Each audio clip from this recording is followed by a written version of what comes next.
La ministre de la Santé et de l'Accès aux soins a fait la surprise de se déplacer en personne à la 36e journée de l'Ordre national des pharmaciens ce 25 novembre. Là n'a pas été la seule surprise lors de cet événement annuel. En témoignent les quelques propositions qui ont accompagné la venue ministérielle.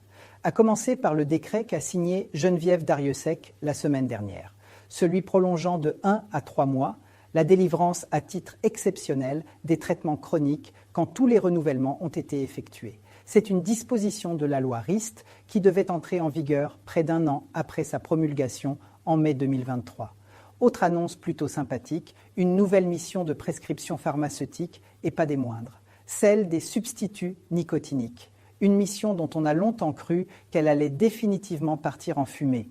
On se souvient en effet, quelques années plus tôt, d'un directeur général de l'assurance maladie voyant d'un très mauvais œil que le dispensateur puisse aussi être le prescripteur.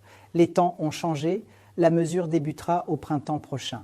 D'abord sous forme d'une expérimentation, on peut d'ailleurs contester le mégotage avant généralisation. Surprise, presque déstabilisée, la ministre l'a été à son tour. En cause, une simple question de la présidente de l'Ordre sur la financiarisation du milieu officinal. La réponse, quelque peu imprécise, a exhorté les pharmaciens à faire le ménage au sein de la profession. C'est sûrement vrai. En la matière, le milieu doit lui aussi recéler quelques surprises.